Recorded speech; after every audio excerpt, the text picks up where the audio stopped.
how I manage my team, how I manage my kids. You can't really plan on those things. Before having a baby, you need to find yourself. Here you have to be organized. It's insane. It's insane, and no traffic. Yeah. It's very peaceful. The life is really slow here.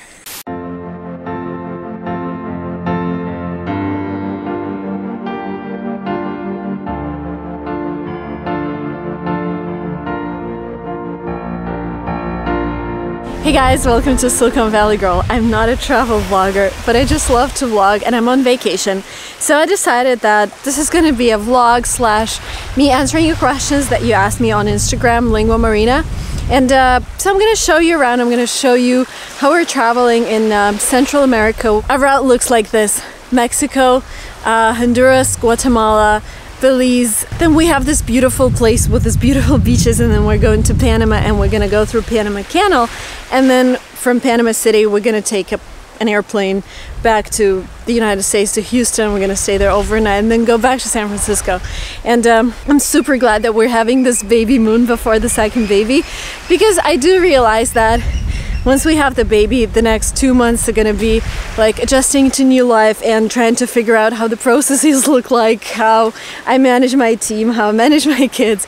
So this is just time for us, for 3 of us, to get away and to enjoy some time with our friends and to enjoy being a family on vacation. So if you're interested, continue watching this video. I'm gonna answer the questions that you asked me.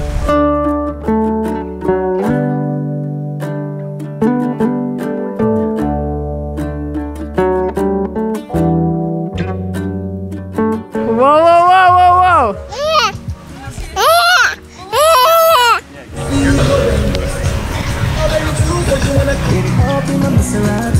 Hey, Emily.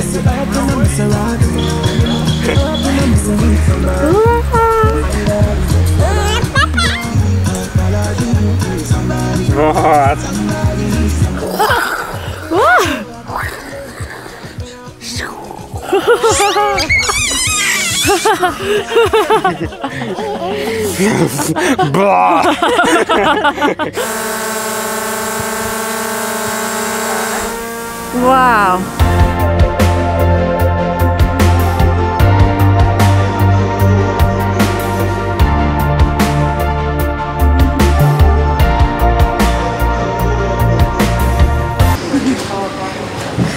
It's time to answer the questions that you were asking, because I was thinking, like, when you're at the beach, I will have time to answer the questions, but because it's so hot all the time and you just want to rest, it's not really easy to work on the beach. And all of this nomad lifestyle that people keep promoting, like, oh, I'm working from the beach, doesn't work for me.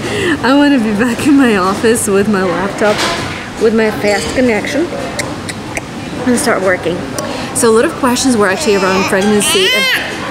And why are you biting me? No. The thing is, you can't really plan on those things. I think it's just internally you realize that you're ready, and it's not about money, it's not about timing, it's just about how internally you feel that a baby, it's the right time for a baby. And we actually felt it a lot earlier than we had Emily, because we had some issues around that. The same with the second baby. We're just so grateful that it happened. So it wasn't a lot of planning. And I guess we'll just, with the next babies, if we're gonna have them, we're just gonna go with the flow. It's not like we're gonna plan stuff in advance. Well, I want to take like a break, 3-year break from having babies after the second one, just to, you know, focus on my projects. But I don't feel that having a baby actually takes a lot of time away from you if you can delegate. So my advice here would be, don't like wait for too long. But ideally, if you could afford a nanny right away, that would be awesome. Like, that would definitely help you as an entrepreneur, because you still want to be involved in your business. It's not like you're having a baby and you're saying goodbye to your company. You still have to be involved. So that would be, like, if you can afford a nanny, that would be amazing.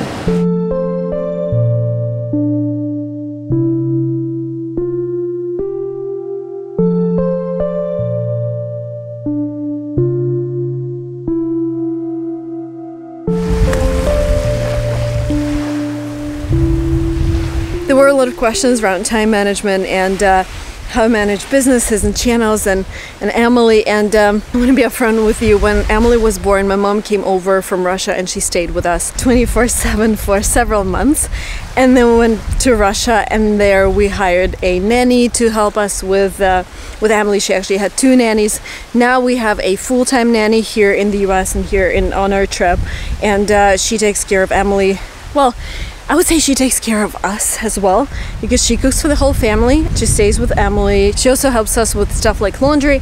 We have a cleaning lady who comes every week to help with like house cleaning, but she does most of the cooking.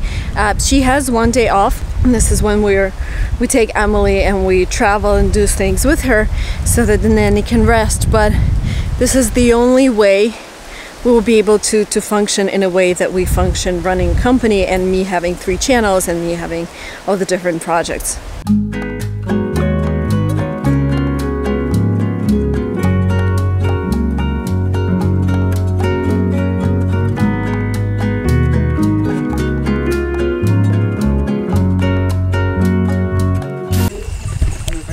We are in Panama. Welcome to Panama. Oranges. Yeah. Nice. Oranges. But the flour is actually quite tasty. So I'm going to see how many we have. We might have enough for everybody. Are we going to eat it? Yeah. Tasting. It's kind of a little bit lemony. The tree up there that was too soft to cut down, that's what saved that, okay? Oh my god. Should we get one? Roasted rice. With this, because that will be my favorite. Oh, whatever you want to take. Wow. So these guys moved here from LA 2 years ago. Wow, this whole thing. They produce chocolate. They reproduce rainforests, so they plant new trees. They're helping local people. And they don't have access to roads, so they travel to the grocery store by boat. And those are trying to reduce the amount of trash that they're producing, so they're reusing every can that they have Carlo's going to be passing out his to plant something. And everything tastes so good. Oh my god. Do you like it here more than in LA? Love it! Yeah? Are you kidding? Yeah. Look at it! Oh my gosh! You'll never go back? Never! No, you can't make me, Marina. I love it here. I thank God every day, because this is like the most amazing place to be. Yeah. Wow. Yeah. What do you think? I love it. Yeah? Yeah.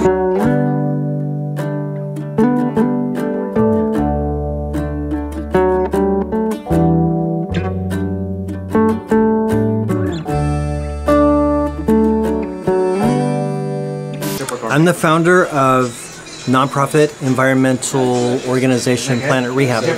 We've been here 1.5 years, and we have 2 programs that we're really excited about. Excuse me. We're here to help the rainforest, because you might know that about 200 species are going extinct every day. So it's really important not just to stop destroying the rainforest, but to start rebuilding. So this is our Just One Tree program, which we talked about earlier, where we have already planted over 1,382 super endangered almendro trees. And we're really excited that on the 25th of this month, April, we're going to be providing each family in native Buena Esperanza Nobe Village, which is our next door neighbor. We're going to provide each family with 1 jackfruit tree, 1 biriba tree, 1 water apple tree, 1 katuk vegetable, and 1 cranberry hibiscus. That's significant because 1 jackfruit, for instance, can grow to 80 pounds. Can feed many people. All of these are superfoods. Like the katuk has 10 times more spinach than, 10 times more protein than spinach. So anyway, we're very excited. It's so good that you're doing this. Thank you. It's amazing. You can learn more about everything on our website, which is planetrehab.org. So thank you. Picture with Emily. $70. Video with Emily. $25. What is one thing you miss about the US? Sorry? One thing that you miss about the US. I think the convenience. The convenience of like, we eat much better here. You know, like we eat real food here. But there are times where I just want to drive through someplace and just pick something up because I'm too tired to cook. Yeah. So I mean that, but not enough to move back, Marina. I mean, I am so blessed to be here. It's gorgeous. So. And do you eat your own food, but you go to grocery stores, right? Yeah, I eat my food and I eat Carlos' food too sometimes if he's not careful. No, we use as much of our own fruits and vegetables as we can. But yeah, we go to the store once a week if the weather permits. So when we were in the United States, in California, we would sometimes go to the store 3 times because we were so unorganized, Here you have to be organized. You have to. But, I mean, it's like going from very toxic area to a beautiful paradise. So, I mean, literally, we have dolphins in our front yard. We have monkeys jump from this tree to that tree. We have toucans. Well, we have sloths. I mean, it's insane. It's insane, and no traffic. None. There are no roads. Thank God for that. We're good with that. Yeah. Thank you. Thank you. Oh, this is the best. Do you like it? I won an award on this one.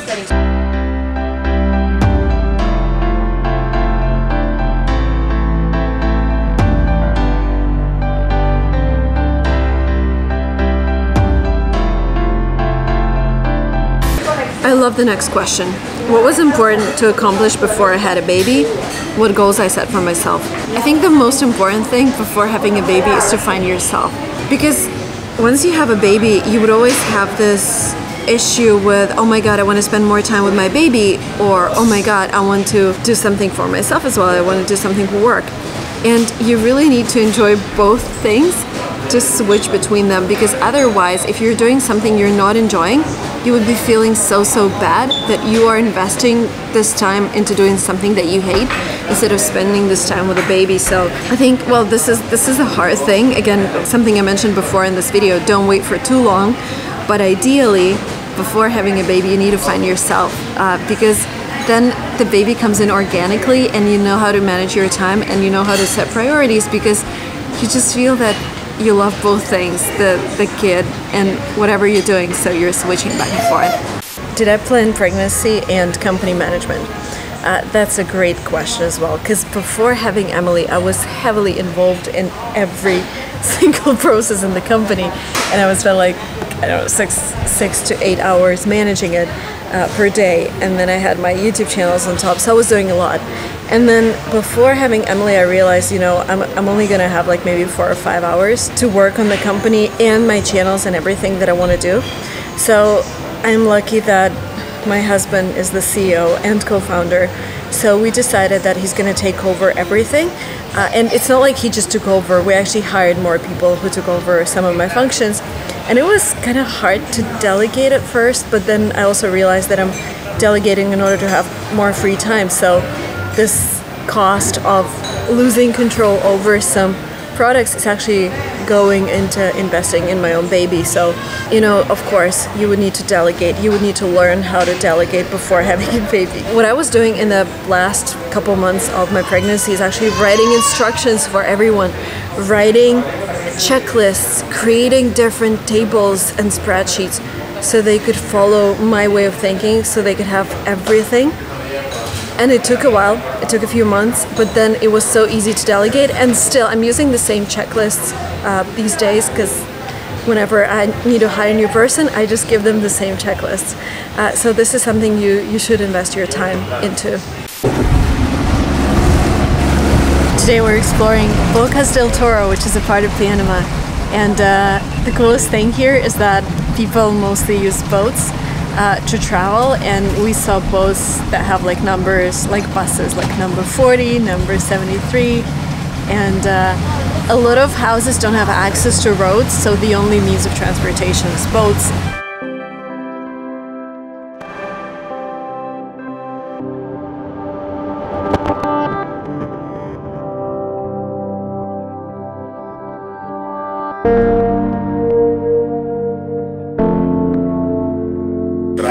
So we came to see the caves and we forgot the mosquito spray.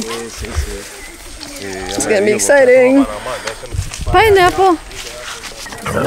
No jumping. Nope. Hey. Stop. Come on. Yeah, I know you're friends. Parrot. Quack, quack, quack, quack, quack, quack, quack. Quack, quack, quack, quack, quack. So the guys went into the caves.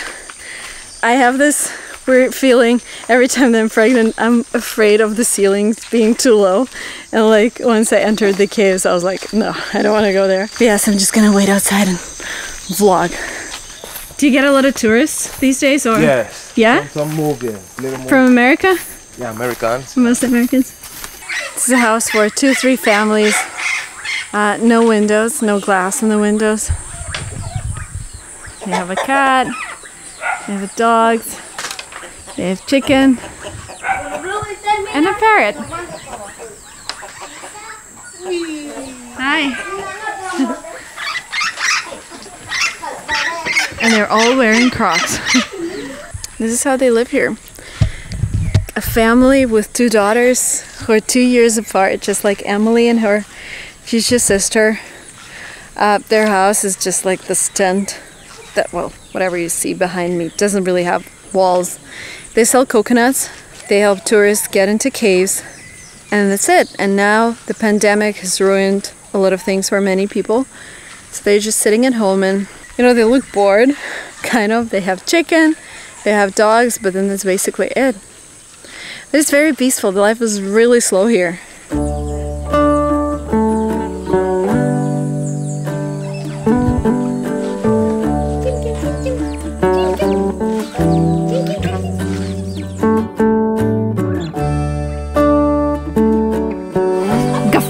This, by the way, reminds me of my childhood because my grandparents had a very similar, like, townhouse. Well, we couldn't even live there because where they had it, it was a lot colder and we didn't have any gas or heating, so we could only stay there in summer. And then I had relatives in the southern part of, it wasn't Russia, it was Ukraine, and they had a house. And this all reminds me of my childhood a lot. It's very surprising. It doesn't even feel real. Come on up, Valerie.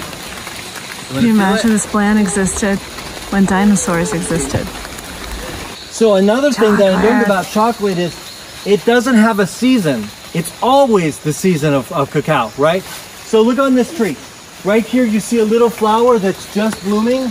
Mm-hmm. You see cacao that's just getting fermented or colonized, all the way to cacao that's ready to harvest, all at the same time. Oh my goodness. Isn't that amazing? And this, look how big this branch is. Start their own little part. Takes 18 months to grow a pineapple. And it gives it the heat so that it ferments, and that's the first step in the process to make chocolate. What's that? Smells like olives. Olives? Oh, interesting.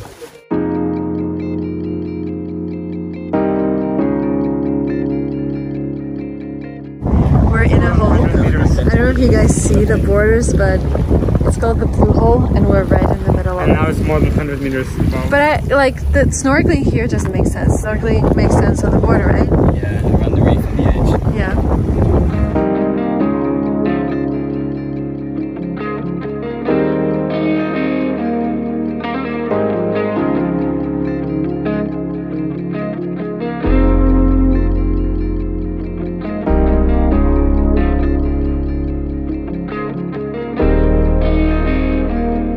The next question is about parenting style.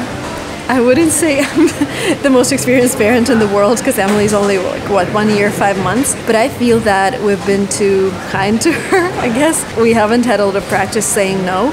And a couple of months ago we started noticing that she's kind of manipulating us with crying and lying on the floor when something goes against her will. And she behaved completely differently with the nanny because the nanny was kind of straight with her and she would say no and she would say things that are not allowed. So we started adopting that parenting lifestyle where you actually have limits for a kid. Again, I'm not the best person to talk to right now because, you know, when we were flying here, we were on the airplane with another baby who was the same age as Emily.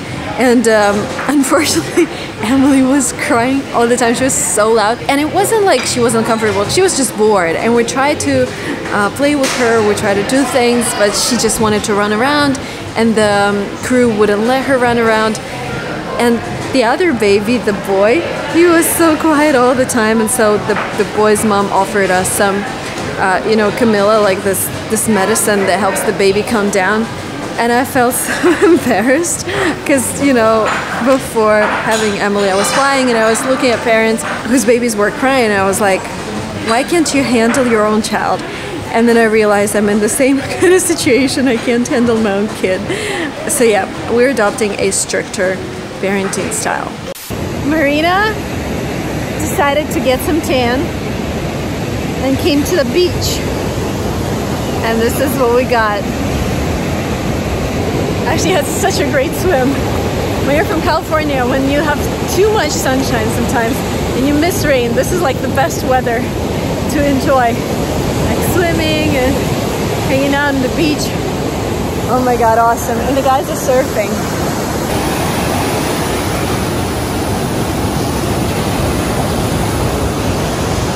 And someone's dancing there.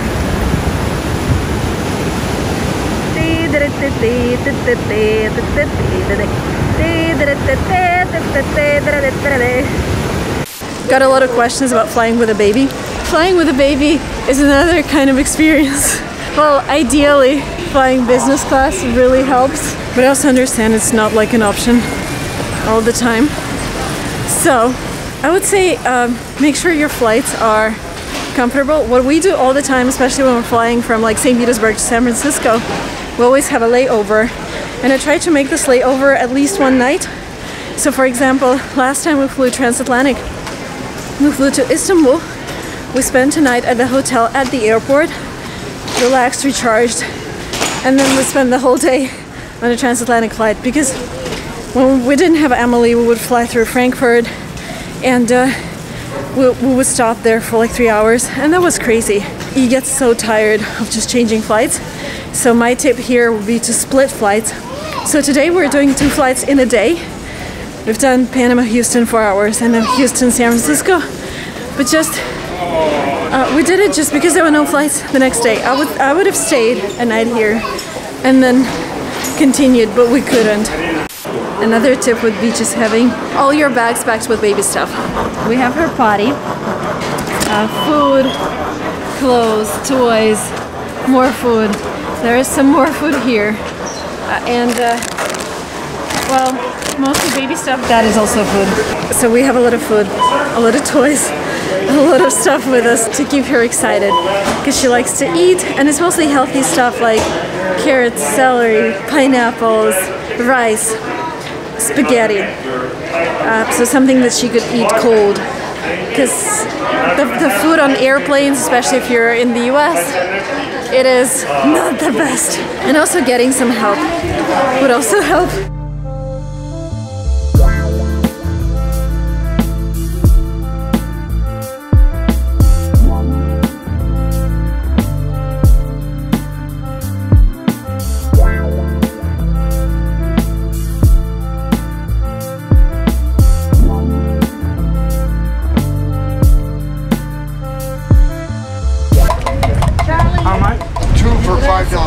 So we need 4, right? What is it? Iggy Binoga. Very beautiful. No, you're asking what's her name? Ah, Iggy Binoga. Josefina. Como? Josefina. Josefina. So this place here, at one time, was run by gangs. Bad gang. And this guy came in to buy the place. And it was all full of graffiti. And they were starting to paint the building. And the guy went, stop, stop, stop. And he said, what? What are you doing? He said, I'm painting over the graffiti. No, no, no, no. Take pictures. Took pictures, and he made a stairway of graffiti. Oh. And all the graffiti of all the gangs before they were kicked out. And guess what? The gangs were asked to be guides. And he turned them around, and they became fantastic guides. Unbelievable. Yeah.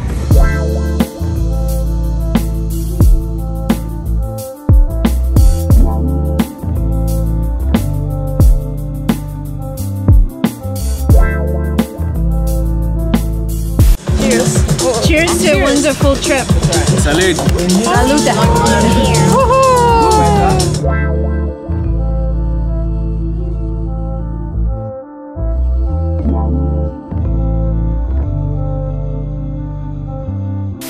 Another tip for flying with a baby is that just think that the whole flight you're gonna dedicate your time to your baby. Don't plan on reading anything. Don't plan on watching a movie. I wouldn't even plan on eating. Again, it really depends on the baby. Some babies just fall asleep, and Emily would fall asleep when she was 6 months old. She was a perfect flyer. Now she needs to run around. She wants to be everywhere. So planning on reading a book, planning on listening to something wouldn't work. So you just go with the flow, spend time with your baby. Another tip I got from a mom on an airplane to give the baby this Camilla. It's like drops for teething, but it just calms babies down. Has some herbs. It only worked on the first flight. On the second, it didn't work. So Emily's really, well, you don't hear her now because she's walking, but she won't fall asleep. She doesn't want to play. Yes, we made it. We made it. We made it. We made it. It was actually easier than I anticipated. The second flight was a little loud because we thought Emily would sleep, but she decided that she doesn't want to sleep. But we tried to make her sleep, so she was protesting loudly. But then we started playing with her, and it's amazing. So we have a nanny with us, and it's amazing how a 1 year, 5 month child can entertain 3 adults for the whole flight of 4 hours. Oh, by the way, the first flight was international, the second was domestic. And just in case you guys are wondering, crossing borders, it was the first time I crossed border in Houston, and it was a lot easier. It was a lot faster than New York, LAX. Like, New York and LAX are the worst. And I know some people are afraid of crossing borders because they ask so many questions. In Houston, they ask us like a couple questions, and like, go, because they try to speed everything up. Require that face coverings in all areas while at SFO. Okay. Thank you for your cooperation. Thank you. I know if you ever travel to the US, let me know how long it took you to pass the passport control. But sometimes the lines are so huge that it takes like 2 or 3 hours.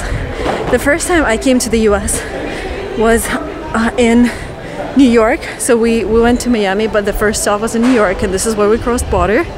And it took us 3 hours, and it was crazy. So the line in Houston today was, I don't know, 300 people, 400 people, a lot of people. It took us 10 minutes, 15 minutes, because they were really, really fast. So if you're coming to the US, and if you're afraid of lines, go via Houston. Maybe Austin, maybe Texas. It's just a Texas thing, but I really liked it. Oh my God, welcome back home. We are back home. I had a very good night's sleep. The only thing, I feel really big because yesterday we only ate junk food and my digestion is not at its best right now. So I'm feeling like lazy, not willing to do a lot of things, but today I'm gonna take it easy. Actually, I worked all vacation long, so it's gonna be just unpacking, uploading vlogs, talking to my team, and I'm 33 weeks pregnant, so we have 7 weeks left to prepare for baby number 2 and wrap up a lot of projects. And I'm gonna say not goodbye, but I'm gonna freeze some of the things that I do so I can relax during my maternity leave. And of course, someone is repairing something when I'm making my vlog, and that's difficult. Okay, guys, thank you so much for watching this video. Thank you for spending time with me and for traveling with me all over the world. I'll see you very soon in my next vlogs, and don't forget to follow me on Instagram, Lingua Marina. See ya. Bye bye.